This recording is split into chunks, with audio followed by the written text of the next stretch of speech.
The leather seats of the private jet felt cold against Marcus Wellington's skin, though the cabin temperature was perfectly regulated at 72 degrees. Nothing felt right anymore. The 62-year-old tech mogul stared out at the clouds below, his reflection ghost-like in the window. Gaunt cheeks, hollow eyes, skin that had taken on a grayish pallor that no amount of wealth could brighten.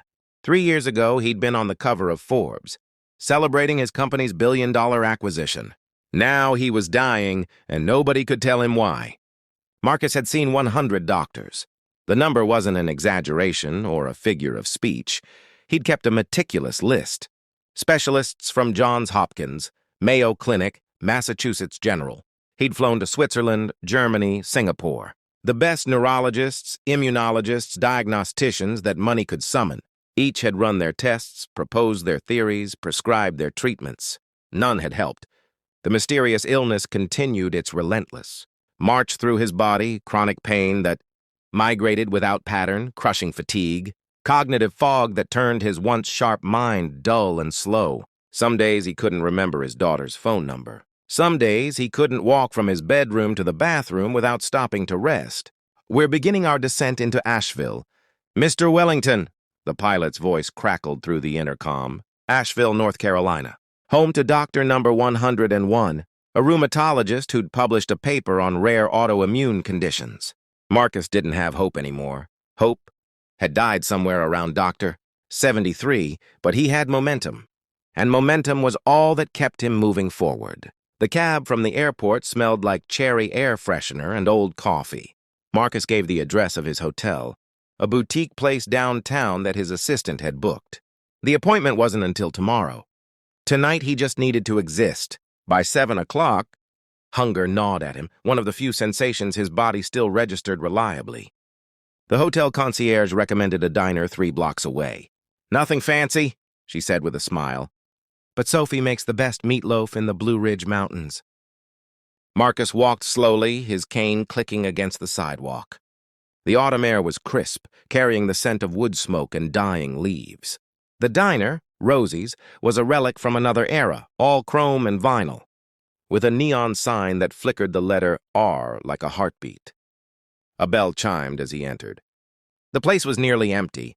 An elderly couple in one booth, a tired-looking man in work clothes at the counter. A waitress looked up from where she was refilling napkin dispensers. She was perhaps 30, with auburn hair pulled back in a practical ponytail and eyes that were kind without trying to be. "Sit anywhere you like, hon," she called. Marcus slid into a booth by the window. Every movement was calculated, conserving energy, managing pain.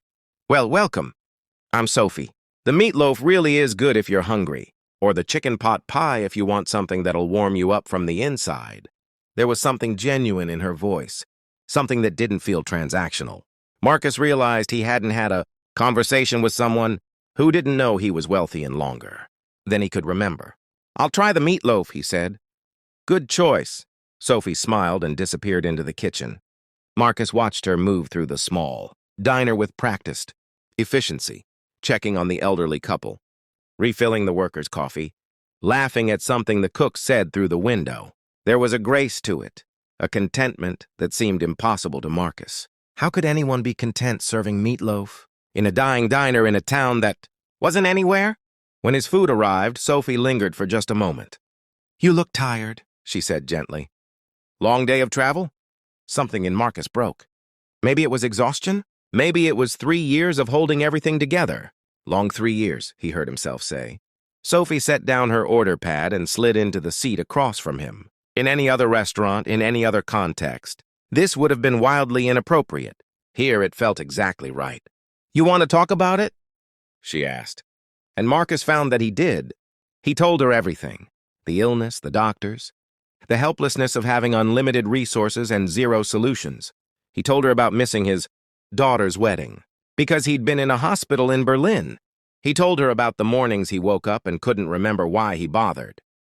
Sophie listened without interrupting, her eyes never leaving his face. When he finally ran out of words, she was quiet for a long moment.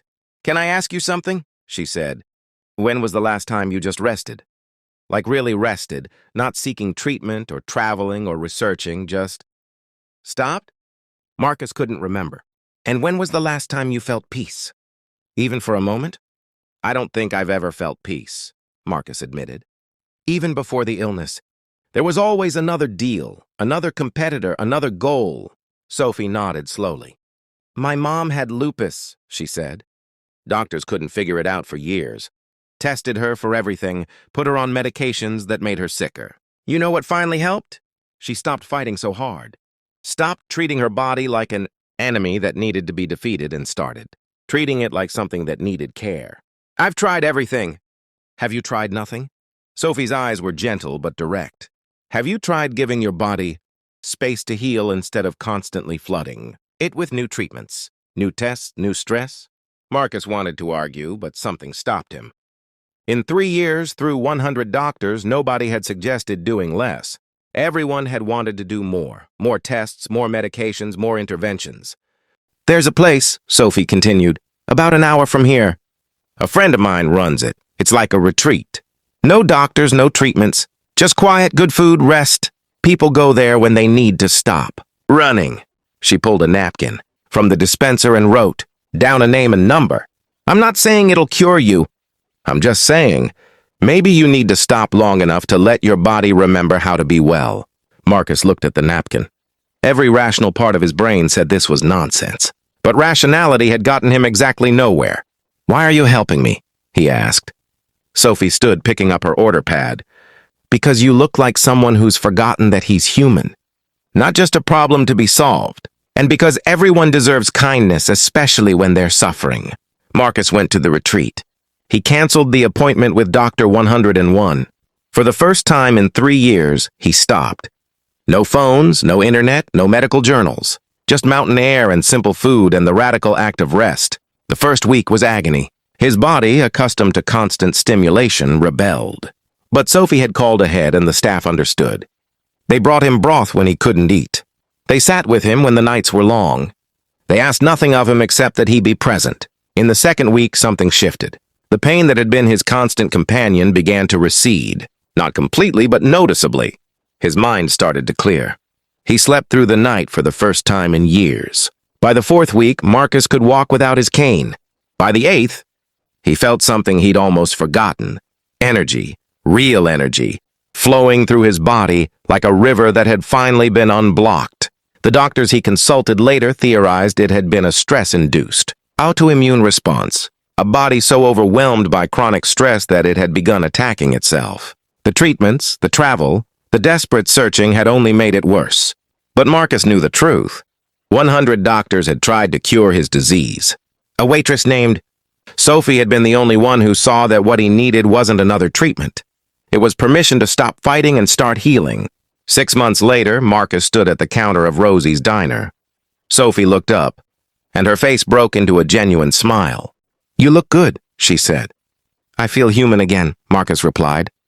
He pushed an envelope across the counter. I wanted to thank you. Sophie opened it and found a check that would have covered her wages for 10 years. She slid it back, shaking her head. I can't accept this.